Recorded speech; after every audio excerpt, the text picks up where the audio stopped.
Imagine a stranger knocks on your door. He looks at you and says, "Hand over your life savings. I will invest it for you. But in exchange, I get to keep 30% of all the profits you make for the rest of your life." What would you do? You would slam the door in his face. You would probably call the cops. But here is the terrifying truth. Millions of smart, hardworking people are signing that exact contract every single day. They just don't realize it. Because the guy at the door is wearing a $2,000 suit, he is sitting in a corner office with a mahogany desk, and he doesn't call it a 30% cut. He calls it a 1% annual management fee. 1%. It sounds so harmless, right? It sounds like a rounding error, a tiny little tip for a trained professional who is going to magically guide you through the scary, complicated world of investing. But that number is a mathematical illusion designed to keep you calm while your pockets are being picked. My name is Max, and today we are going to look at the greatest legal wealth transfer in modern financial history. I am going to show you why that tiny, innocent-looking 1% fee is quietly eating a third of your total wealth, and how Wall Street uses the illusion of complexity to make you pay for a service you absolutely do not need. If you don't understand the math I'm about to show you, you are literally buying your financial advisor a Ferrari using your own retirement money. Let me introduce you to two investors. We'll call them Mark and Sarah. They both have $50,000 to invest, and they both want to retire comfortably, but they take two entirely different paths. Mark is a smart guy, but he's terrified of the stock market. He watches financial news, he sees the red arrows flashing, and he hears analysts talking about yield curves and macroeconomic headwinds. It feels like a casino. So Mark does what society tells him is the responsible thing to do. He goes to a wealth management firm. He sits in a nice leather chair, drinks sparkling water, and the advisor hands him a beautiful 40-page glossy binder. It's filled with complex pie charts, emerging market debt allocations, and proprietary algorithms. Mark is overwhelmed, but he feels safe. He's in the hands of a professional. For this peace of mind, he agrees to pay a 1.5% annual fee on his entire portfolio. Then we have Sarah. Sarah spent one weekend reading a simple book on investing. She opens a brokerage app on her phone while she's drinking her morning coffee. She transfers her $50,000 and buys one single thing, a total S&P 500 index fund. It automatically buys a tiny slice of the 500 largest companies in America. Her annual fee? 0.03%. It took her exactly 15 minutes. Now, you might be wondering, why did Mark's advisor need a 40-page binder when Sarah did it in one click? Because Wall Street doesn't actually sell investment performance. Wall Street sells complexity. Think about it. If the advisor sat down and told Mark, "Hey, honestly, the smartest thing you can do is just buy everything in the market and hold it forever," Mark would say, "Great, I'll do that myself. Why do I need to pay you?" To justify their fees, the financial industry has to make investing look like you were trying to defuse a ticking time bomb. They have to convince you that the market is a dangerous puzzle, and they are the only ones holding the instruction manual. So Mark is paying 1.5% a year, and Sarah is paying 0.03%. That means Mark's advisor has to do something absolutely incredible just to break even with Sarah. He has to beat the market.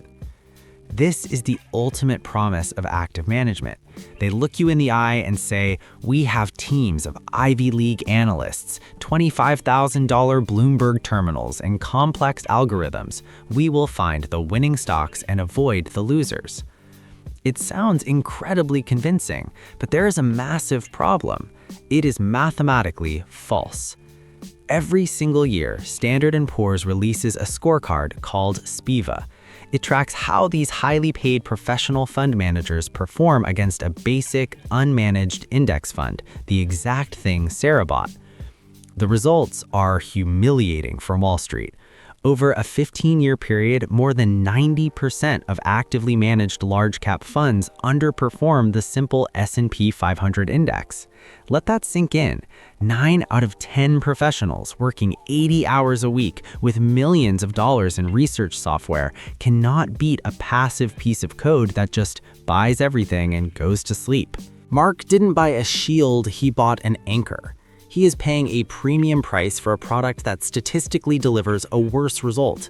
He is essentially paying a 1.5% tax on his own money just to lose to a girl who spent 15 minutes on her phone.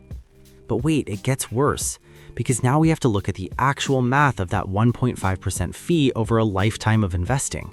This is where the 1% deception turns into the math of destruction. Let's say both Mark and Sarah start with $10,000. And because they are responsible, they both add $1,000 every single month for 30 years.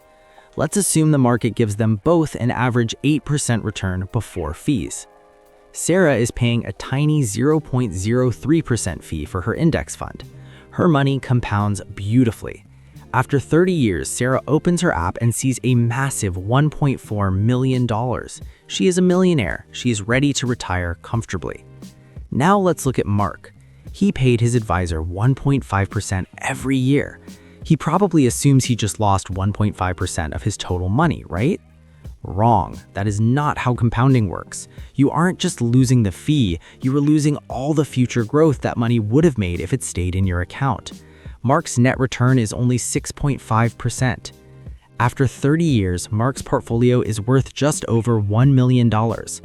I want you to really look at that difference.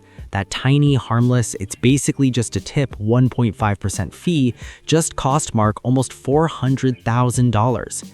It devoured nearly 28% of his total potential wealth.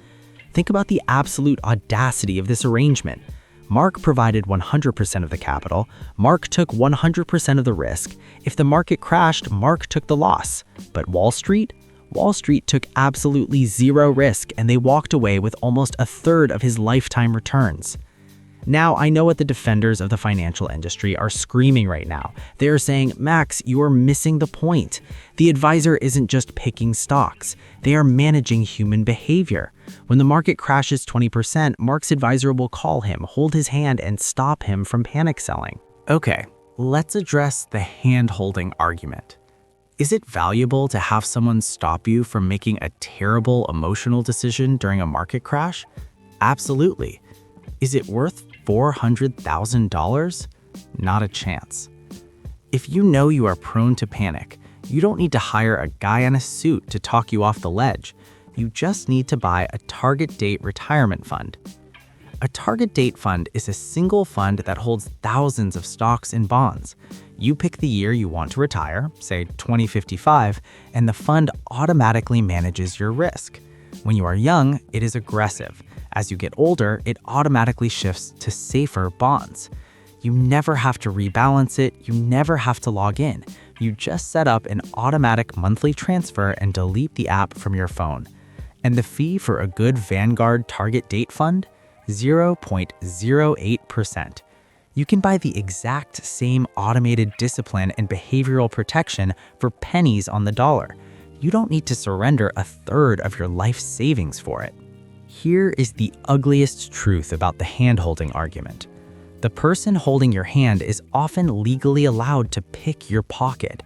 Unless your advisor is a strict fiduciary, meaning they are legally required to act in your best interest, they're basically just a salesperson. They will steer you towards expensive mutual funds with hidden fees, known as 12b-1 fees, simply because those funds pay them a kickback commission. They aren't protecting you from the market, they're harvesting you for commissions. So, how do you escape the 1% trap? First, unless you have a massively complex tax situation or an 8-figure estate, you probably need to fire your wealth manager.